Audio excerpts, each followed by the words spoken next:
ዕለቱ ቤተሰብ የሚመሰረትበት ጎጆ የሚቀለስበት የደስታ የፍስሐ ነውና ሰፊ ዝግጅት መውሰዱ በእርግጥም የተገባ ነው። በሁሉም ሃይማኖቶች ዘንድ ቅዱስነቱና ንጹህነቱ የተመሰከረለት ይህ እሴት ታላቅነቱን መረዳትና ዋጋ መስጠትም ይግድ ይላል። በዚህ ሂደት ግን የቅድመ ጋብቻ ስልጠናን መዘንጋት የሚያስከፍለው ዋጋና ቀውስ ሰፊ ነው። ወላጆች ምናምን ለልጆቻቸው የሚመክሩት ነገር ይኖራል እንጂ ነገር ግን ቀደም ብሎ ወደ ትዳር ውስጥ የሚገቡ ሰዎች ይሄም ጀምረው የሚገባበት ነገር ምክር ያስፈልገዋል፣ ትምህርት ያስፈልገዋል ብሎ የአእምሮም ዝግጅት የመንፈስም ዝግጅት አድሮ ሲሪየስሊ መመልከት በጣም ያልተለመደ ነገር ነው።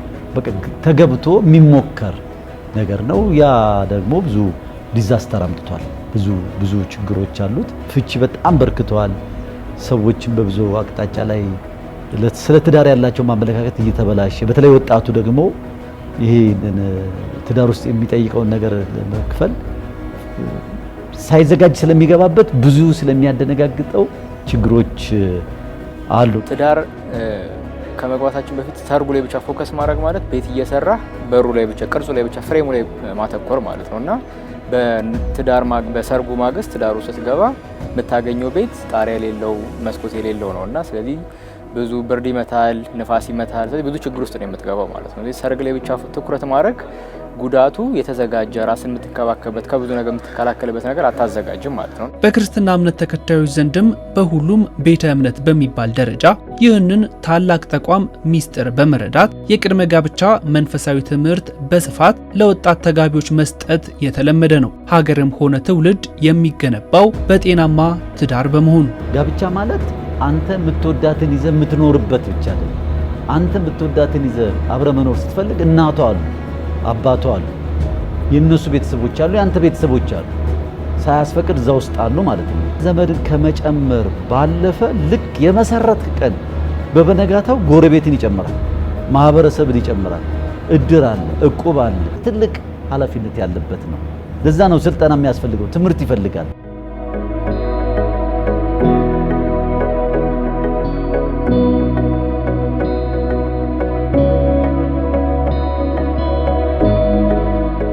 የትዳር ትርጉምን ከፍ አድርጎ ማየት ይጀምራል። አሁን ትዳር ብዙ ጊዜ ጀስት እንደ ማንኛውም የህይወት ክፍል አድርጎ ያየዋል ማለት ነው። ትዳር ግን በህይወት ውስጥ ትልቅ ትርጉም እንዳለው ሰው ቫልዩ እንዲሰጠው ታደርገዋለህ ማለት ነው። ይሄንን ብዙ ሰዎች ሲማሩ ለህይወታቸው የሚሰጡት ትርጉም፣ ለትዳራቸው ለባለቤታቸው የሚሰጡት ትርጉም ትልቅ ከፍ እያለ ይመጣል። ቤተ ክርስቲያን ሁለት ተጋቢዎች አጋቡን ብለው ሊመጡ ሲሉ ቤተ ክርስቲያን ቅድሚያ የምትሰጣቸው ትምህርቶች አሉ። ሚኒመም 6 ወር ይፈጃል። በየሳምንቱ ነው የሚማሩት። ምክር አለው፣ ጸሎት አለው፣ እንደገና የተለያየ ርዕሶች አሉት። ያንን በአግባብ በስርዓት ካልተማሩ አይጋቡም። ቤተ ክርስቲያን አታጋቡ።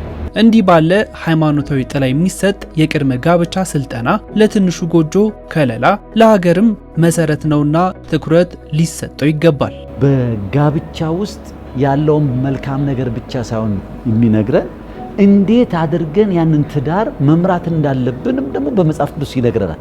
ለምሳሌ ምሳሌ 24:3 እና 4 ላይ ቤት በጥበብ ይሰራል፣ በማስተዋል ይጸናል፣ በእውቀት ከከበሩ ሀብት ሁሉ ጓዳዎች ይሞላሉ። በአንደበት ቅድስና በስጋ ቅድስና እንዲሆኑ፣